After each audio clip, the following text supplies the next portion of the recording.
ओम श्री परमात्मने नमः। ओम नमो भगवते वासुदेवाय। अब श्रीमद् भागवत महापुराण तृतीय स्कंद के अध्याय 26 और 27 की पावन कथा में हम आज सुनेंगे महद आदि भिन्न भिन्न तत्वों की उत्पत्ति का वर्णन तथा प्रकृति पुरुष के विवेक से मोक्ष प्राप्ति का वर्णन सुनेंगे।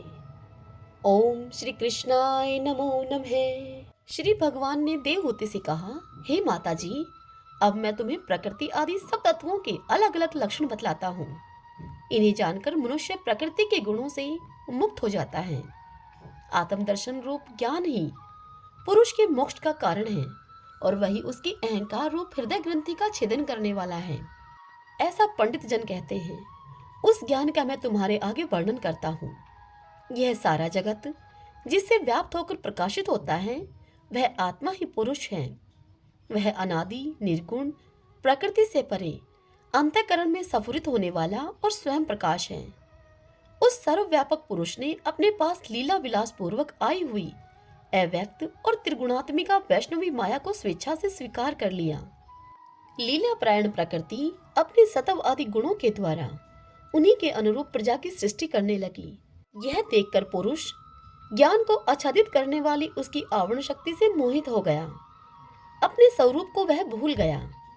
इस प्रकार अपने से भिन्न प्रकृति को ही अपना स्वरूप समझ लेने से पुरुष प्रकृति के गुणों के द्वारा किए जाने वाले कर्मों में अपने को ही कर्ता मानने लगता है। इस कर्तव्य अभिमान से ही अकर्ता, स्वाधीन, साक्षी और आनंद स्वरूप पुरुष को जन्म मृत्यु रूप बंधन एवं स्वतंत्रता की प्राप्ति होती है।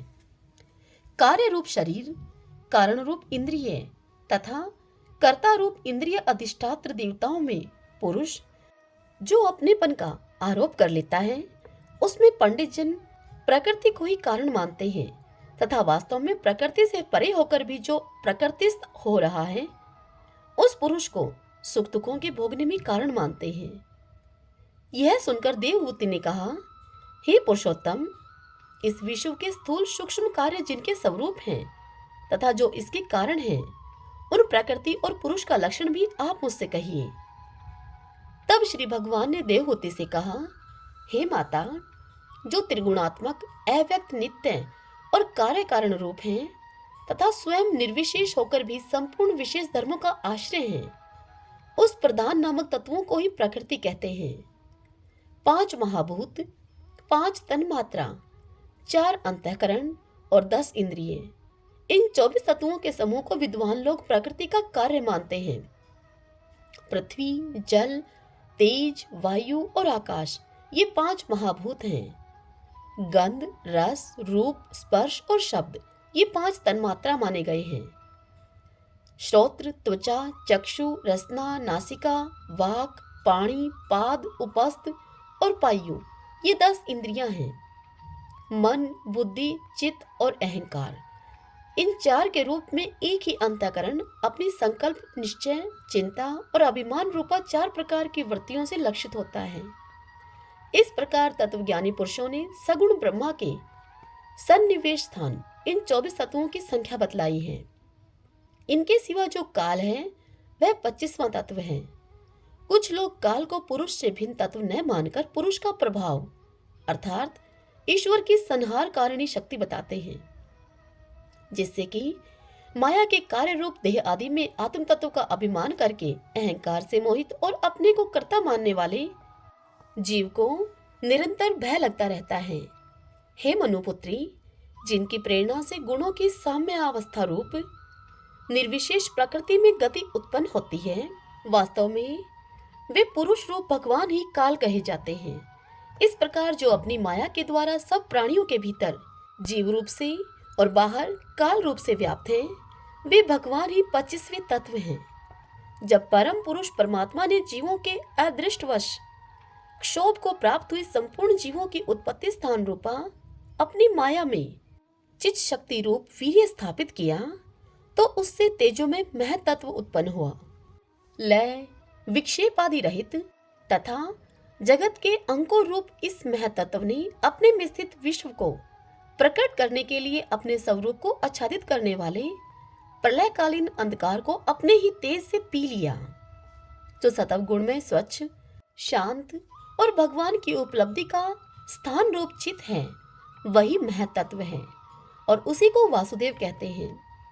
जिस प्रकार पृथ्वी आदि अन्य पदार्थों के संसर्ग से पूर्व जल अपनी स्वाभाविक अर्थात वेन तरंग आदि रहित अवस्था में अत्यंत स्वच्छ, विकार शून्य एवं शांत होता है, ठीक उसी प्रकार अपनी स्वाभाविक की अवस्था की दृष्टि से स्वच्छता, अविकारिता और शांतता, इन तीनों ही वृत्तियों सहित चित्त का लक्षण कहा गया है। तदंतर भगवान की वीर्य रूप चित्त शक्ति से उत्पन्न हुए महतत्व के विकृत होने पर उससे क्रिया शक्ति प्रधान अहंकार उत्पन्न हुआ। वह वैकारिक, तेजस और तामस भेद से 3 प्रकार का है। उसी से कर्मशः मन, इंद्रियों और पंच महाभूतों की उत्पत्ति हुई। इस भूत, इंद्रिय और मन रूप अहंकार को ही पंडित जन साक्षात संकर्षण नामक सहस्त्र सिर वाले अनंत देव कहते हैं। इस अहंकार का देवता रूप से कर्तव्य, इंद्रिय रूप से करणतव्य और पंचभूत रूप से कार्यतव लक्षण है तथा सत्व आदि गुणों के संबंध से शांतत्व, गौरतव और मूढ़तव भी इसी के लक्षण हैं। उपयुक्त 3 प्रकार के अहंकार में से वैकारिक अहंकार के विकृत होने पर उससे मन हुआ, जिसके संकल्प विकल्पों से कामनाओं की उत्पत्ति होती है। यह मन तत्व ही इंद्रियों के अधिष्ठाता अनिरुद्ध इस नाम से प्रसिद्ध है। योगी जन शरतकालीन नील कमल के समान श्याम वर्ण वाले इन अनिरुद्ध जी की शनैः शनैः मन को वशीभूत करके आराधना करते हैं। हे साध्वी, फिर तेजस अहंकार में विकार होने पर उससे बुद्धि तत्व उत्पन्न हुआ। वस्तु का सपूर्ण रूप, विज्ञान और इंद्रियों के व्यापार में सहायक होना, पदार्थों का विशेष ज्ञान कराना, ये बुद्धि के कार्य हैं। वर्तियों के भेद से संशय, विपर्य अर्थात विपरीत ज्ञान, निश्चय, स्मृति और निद्रा भी बुद्धि के ही लक्षण हैं। यह बुद्धि तत्व ही प्रद्युम्न है। इंद्रियां भी तेजस अहंकार का ही कार्य हैं। कर्म और ज्ञान के विभाग से उनके कर्म इंद्रिय और ज्ञान इंद्रिय 2 भेद हैं।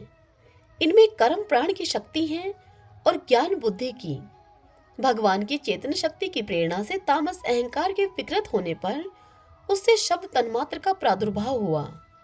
शब्द तन्मात्र से आकाश तथा शब्द का ज्ञान कराने वाली श्रोते इंद्रिय उत्पन्न हुई। अर्थ का प्रकाश होना, ओट में खड़े हुए वक्ता का भी ज्ञान करा देना और आकाश का सूक्ष्म रूप होना, विद्वानों के मत में यही शब्द के लक्षण हैं। भूतों को अवकाश देना, सबके बाहर भीतर वर्तमान रहना तथा प्राण, इंद्रिय और मन का आश्रय होना, ये आकाश के वृत्ति अर्थात कार्य के रूप लक्षण हैं। फिर शब्द तन्मात्र के कार्य आकाश में काल गति से विकार होने पर स्पर्श तन्मात्र हुआ और उससे वायु तथा स्पर्श का ग्रहण कराने वाली त्वगी इंद्रिय अर्थात त्वचा उत्पन्न हुई। कोमलता, कठोरता, शीतलता और उष्णता तथा वायु का सूक्ष्म रूप होना, ये स्पर्श के लक्षण हैं। वृक्ष की शाखा आदि को हिलाना, तृण आदि को इकट्ठा कर देना, स्वत्र पहुंचना, गंध आदि युक्त द्रव्य को ग्रहण आदि इंद्रियों के पास आना तथा शब्द को श्रोत्रिय इंद्रिय के समीप लेकर जाना तथा समस्त इंद्रियों को कार्य शक्ति देना, ये वायु के वृत्तियों के लक्षण हैं। तदंतर दैव की प्रेरणा से स्पर्श तन्मात्र विशिष्ट वायु के विकृत होने पर उससे रूप तन्मात्र हुआ तथा उससे तेज और रूप को उपलब्ध कराने वाली नेत्रीय इंद्रिय का प्रादुर्भाव हुआ। हे साध्वी, वस्तु के आकार का बोध कराना, गुण होना, द्रव्य के अंग रूप से प्रतीत होना, द्रव्य का जैसा आकार, प्रकार और परिमाण आदि हो उसी रूप में उपलक्षित होना तथा तेज का स्वरूपभूत होना, ये सब रूप तन्मात्र की वृत्तियां हैं। चमकना, पकाना, शीत को दूर करना, सुखाना, भूख प्यास पैदा करना और उनकी निवृत्ति के लिए भोजन एवं जलपान कराना, ये तेज की वृत्तियां हैं। फिर दैव की प्रेरणा से रूप तन्मात्र में तेज के विकृत होने पर उससे रस तन्मात्र हुआ और उससे जल तथा रस को ग्रहण करने वाली रसे इंद्रियां अर्थात जीवा उत्पन्न हुई। रस अपने शुद्ध स्वरूप में एक ही है किंतु अन्य भौतिक पदार्थों के संयोग से वह कैशैला, मीठा, तीखा, कड़वा, खट्टा और नमकीन आदि कई प्रकार का हो जाता है। गीला करना, मिट्टी आदि को पिंडाकार बना देना, तृप्त करना, जीवित रखना, प्यास बुझाना, पदार्थों को मृदु कर देना, ताप की निर्वृत्ति करना और कूप आदि में से निकाल लिए जाने पर भी वहां बार बार पुनः प्रकट हो जाना, ये जल की वृत्तियां हैं। इसके पश्चात दैव प्रेरित रस स्वरूप जल के विकृत होने पर उससे गंध तन्मात्र हुआ और उससे पृथ्वी तथा गंध को ग्रहण करने वाली घ्राण इंद्रिय प्रकट हुई। गंध एक ही है, तथापि परस्पर मिले हुए द्रव्य भागों की न्यूनता अधिकता से वह मिश्रित गंध, दुर्गंध, सुगंध, मृदु, तीव्र और अमल अर्थात खट्टा आदि अनेक प्रकार का हो जाता है। प्रतिमा आदि रूप से ब्रह्मा की साकार भावना का आश्रय होना, जल आदि कारण तत्वों से भिन्न किसी दूसरे आश्रय की अपेक्षा किए बिना ही स्थित रहना, जल आदि अन्य पदार्थों को धारण करना, आकाश आदि का अवच्छेदक होना अर्थात घटा आकाश, मठाकाश आदि भेदों को सिद्ध करना तथा परिणाम विशेष से संपूर्ण प्राणियों के अर्थात स्त्री तत्व, पुरुष तत्व आदि को, इन गुणों को प्रकट करना, ये पृथ्वी के कार्य रूप लक्षण हैं। आकाश का विशेष गुण शब्द, जिसका विषय है वह श्रोत्र इंद्रिय है। वायु का विशेष गुण स्पर्श, जिसका विषय है वह त्वग इंद्रिय है। तेज का विशेष गुण रूप, जिसका विषय है वह नेत्र इंद्रिय है। जल का विशेष गुण रस, जिसका विषय है वह रसने इंद्रिय है। और पृथ्वी का विशेष गुण गंध, जिसका विषय है उसे घ्राण इंद्रिय कहते हैं। वायु आदि कार्य तत्वों में आकाश आदि कारण तत्वों के रहने से उनके गुण भी अनुगत देखे जाते हैं। इसलिए समस्त महाभूतों के गुण शब्द, स्पर्श, रूप, रस और गंध केवल पृथ्वी में ही पाए जाते हैं। जब महतत्व, अहंकार और पंचभूत ये 7 तत्व परस्पर मिल न सके, पृथक पृथक ही रह गए, तब जगत के आदि कारण श्री नारायण ने काल, अदृष्ट और सतव आदि गुणों के सहित उनमें प्रवेश किया। फिर परमात्मा के प्रवेश से शुद्ध और आपस में मिले हुए उन तत्वों से एक जड़ अंड उत्पन्न हुआ। उस अंड से इस विराट पुरुष की अभिव्यक्ति हुई। इस अंड का नाम विशेष है। इसी के अंतर्गत श्रीहरि के स्वरूपभूत 14वें भुवनों का विस्तार है। यह चारों ओर से कर्मशः एक दूसरे से 10 गुने जल, अग्नि, वायु, आकाश, अहंकार और महतत्व इन 6 आवरणों से घिरा हुआ है। इन सब के बाहर 7वां आवरण प्रकृति का है। कारण में जल में स्थित उस तेजोमय अंड से उठकर उस विराट पुरुष ने पुनः उसी में प्रवेश किया और फिर उसमें कई प्रकार के छिद्र किए। सबसे पहले उसमें मुख प्रकट हुआ, उससे वाक इंद्रिय और उसके अनंतर वाक का अधिष्ठाता अग्नि उत्पन्न हुआ। फिर नाक के छिद्र अर्थात नथुने प्रकट हुए, उनसे प्राण सहित घ्राणेन्द्रिय उत्पन्न हुई।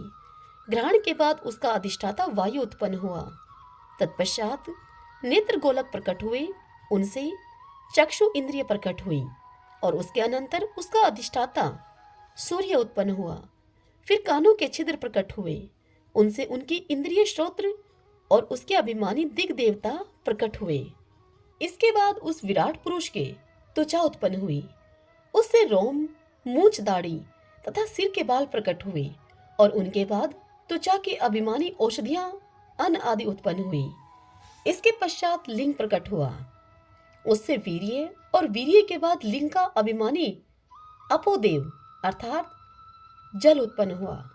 फिर गुदा प्रकट हुई, उससे अपान वायु और अपान के बाद उसका अभिमानी लोगों को भयभीत करने वाला मृत्यु देवता उत्पन्न हुआ।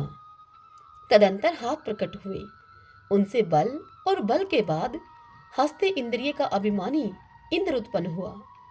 फिर चरण प्रकट हुए, उनसे गति अर्थात गमन की क्रिया और फिर पाद इंद्रिय का अभिमानी विष्णु देवता उत्पन्न हुआ। इसी प्रकार जब विराट पुरुष के नाड़ियां प्रकट हुई तो उनसे रुधिर उत्पन्न हुआ और उससे नदियां हुई और फिर उसके उदर अर्थात पेट प्रकट हुआ, उससे क्षुधा पिपाशा की अभिव्यक्ति हुई और फिर उदर का अभिमानी समुद्र देवता उत्पन्न हुआ। तत्पश्चात उसके हृदय प्रकट हुआ, हृदय से मन का प्रकाट्य हुआ, मन के बाद उसका अभिमानी देवता चंद्रमा हुआ, फिर हृदय से ही बुद्धि और उसके बाद उसका अभिमानी ब्रह्मा हुआ। तत्पश्चात अहंकार और उसके अनंतर उसका अभिमानी रुद्र देवता उत्पन्न हुआ। उसके बाद चित्त और उसका अभिमानी क्षत्रज्ञ प्रकट हुआ।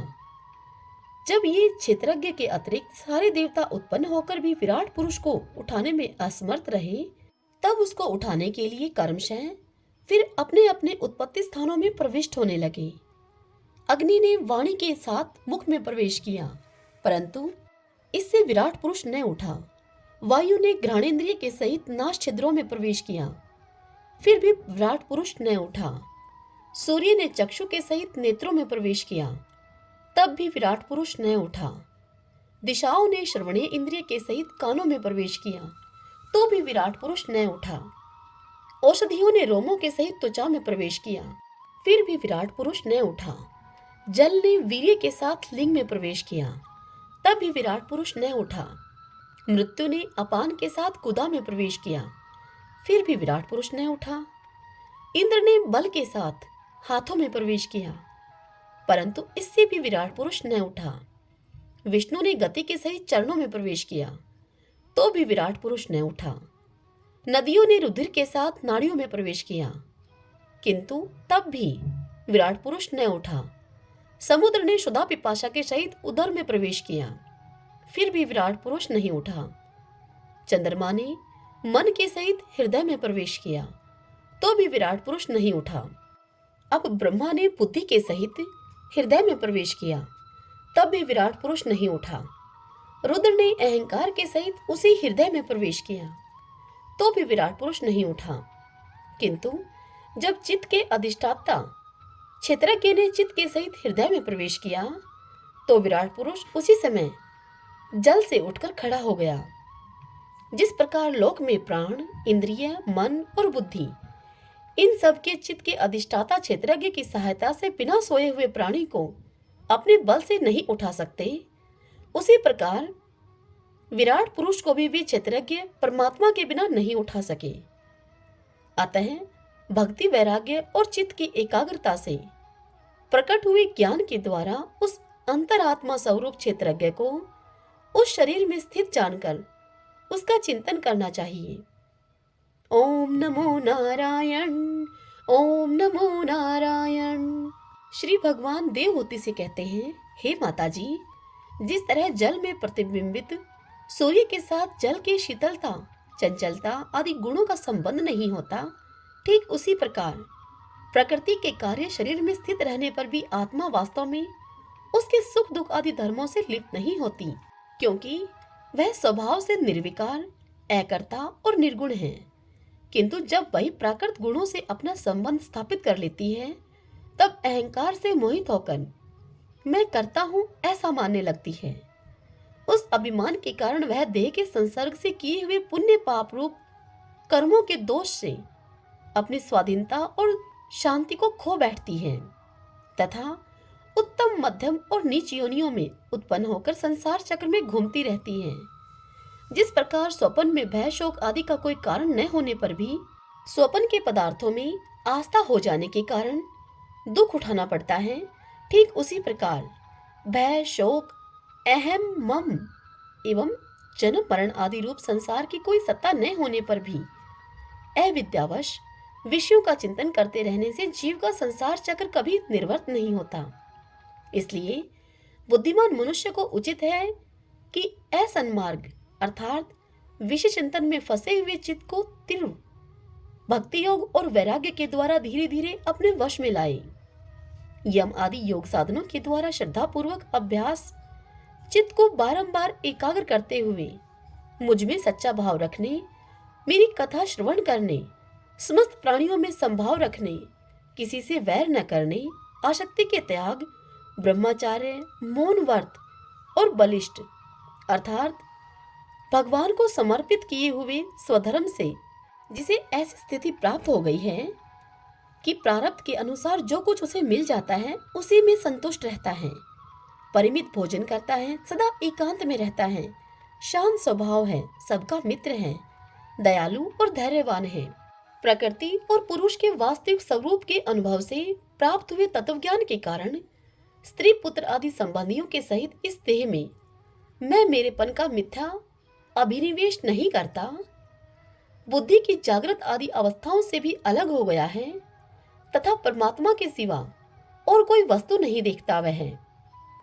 वह आत्मदर्शी मुनि नेत्रों से सूर्य को देखने की भांति अपने शुद्ध अंतःकरण के द्वारा परमात्मा का साक्षात्कार करके उस अद्वितीय ब्रह्मा पद को प्राप्त हो जाता है, जो कि देह आदि संपूर्ण उपाधियों से पृथक अहंकार आदि मिथ्या वस्तुओं में सत्य रूप से भासने वाला है। जगत कारणभूता प्रकृति का अधिष्ठान, महद आदि कार्य वर्ग का प्रकाशक और कार्य कारण रूप संपूर्ण पदार्थों में व्याप्त है। जिस प्रकार जल में पड़ा हुआ सूर्य का प्रतिबिंब दीवार पर पड़े हुए अपने आभास के संबंध से देखा जाता है और जल में देखने वाले प्रतिबिंब से आकाश स्थित सूर्य का ज्ञान होता है, उसी प्रकार वैकारिक आदि भेद से तीन प्रकार का अहंकार देह, इंद्रिय और मन में स्थित अपने प्रतिबिंबों से लक्षित होता है और फिर सत परमात्मा के प्रतिबिंब युक्त उस अहंकार के द्वारा सत्य ज्ञान स्वरूप परमात्मा का दर्शन होता है, जो सुसुप्ति के समय निद्रा से शब्द आदि भूत सूक्ष्म इंद्रिय और मन बुद्धि आदि के अव्याकृत में लीन हो जाने पर स्वयं जागता रहता है और सर्वथा अहंकार शून्य है। अर्थात जागृत अवस्था में यह आत्मा भूत सूक्ष्म आदि दृश्य वर्ग के दृष्टा रूप में स्पष्टतः अनुभव में आता है, किंतु सुषुप्ति के समय अपने उपाधिभूत अहंकार का नाश होने से वह भ्रमवश अपने को ही नष्ट हुआ मान लेता है। और जिस प्रकार धन का नाश हो जाने पर मनुष्य अपने को ही नष्ट हुआ मानकर अत्यंत व्याकुल हो जाता है, ठीक उसी प्रकार वह भी अत्यंत विवश होकर नष्टवत हो जाता है। हे माता जी, इन सब बातों का मनन करके विवेकी पुरुष अपने आत्मा का अनुभव कर लेता है, जो अहंकार के सहित संपूर्ण तत्वों का अधिष्ठान और प्रकाशक है। भगवान कपिल के मुख से यह बात सुनकर देवहूति ने उनसे पूछा, हे प्रभु, पुरुष और प्रकृति दोनों ही नित्य और एक दूसरे के आश्रय से रहने वाले हैं, इसलिए प्रकृति तो पुरुष को कभी छोड़ ही नहीं सकती। हे ब्राह्मण, जिस प्रकार गंध और पृथ्वी तथा रस और जल की पृथक पृथक स्थिति नहीं हो सकती, ठीक उसी प्रकार पुरुष और प्रकृति भी एक दूसरे को छोड़कर नहीं रह सकते। अतः जिनके आश्रय से अकर्ता पुरुष को यह कर्म बंधन प्राप्त हुआ है, उन प्रकृति के गुणों के रहते हुए उसे कैवल्य पद कैसे प्राप्त होगा? यदि तत्वों का विचार करने से कभी यह संसार बंधन का तीव्र भय निर्वर्त हो भी जाए, तो भी उसके निमित्त भूत प्राकृत गुणों का अभाव न होने से वह भय फिर उपस्थित हो सकता है।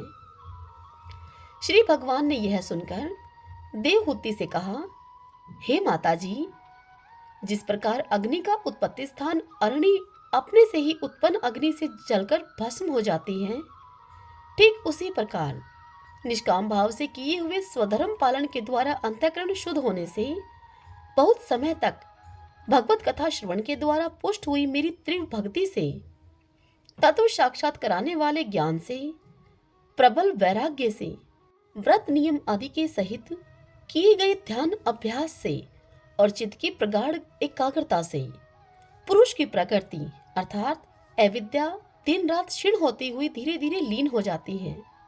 फिर नित्य प्रति दोष दिखने से भोग कर त्यागी हुई वह प्रकृति अपने स्वरूप में स्थित और स्वतंत्र बंधन मुक्त हुए उस पुरुष का कुछ भी बिगाड़ नहीं सकती। जैसे सोए हुए पुरुष को स्वप्न में कितने ही अनर्थों का अनुभव करना पड़ता है, किंतु जग जाने पर उसे उन स्वप्न के अनुभवों से किसी प्रकार का कोई मोह नहीं होता, ठीक उसी प्रकार जिस मनुष्य को तत्व ज्ञान हो गया है और जो निरंतर मुझ में अपने मन को लगाए रहता है, उस आत्माराम मुनि का प्रकृति कुछ भी बिगाड़ नहीं सकती। जब मनुष्य अनेकों जन्मों में बहुत समय तक इस प्रकार आत्मचिंतन में ही निमग्न रहता है, तब उसे ब्रह्मालोक पर्यंत सभी प्रकार के भोगों से वैराग्य हो जाता है।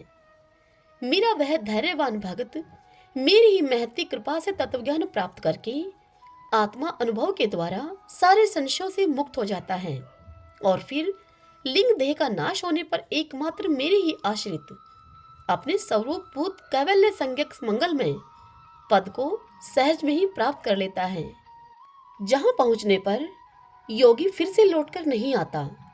हे माता जी, यदि योगी का चित योग साधना से बड़ी हुई मायामयी अणिमा आदि सिद्धियों में, जिनकी प्राप्ति का योग के सिवा दूसरा कोई साधन नहीं है, यदि उनमें नहीं फंसता तो उसे मेरा वह अविनाशी परम पद प्राप्त होता है, जहां मृत्यु की कुछ भी दाल नहीं गलती। हरि ओम तत्सत। ओम नमो नारायण। ओम नमो नारायण। आज की यह कथा यहीं समाप्त हुई। कल की कथा में हम सुनेंगे अष्टांग योग की विधि तथा भक्ति का मर्म और काल की महिमा। कल के दिन हम इस पावन कथा को सुनेंगे। कथा सुनने के पश्चात कमेंट बॉक्स में जय श्री कृष्णा लिखना मत भूलिएगा। जय श्री कृष्णा। राधे राधे।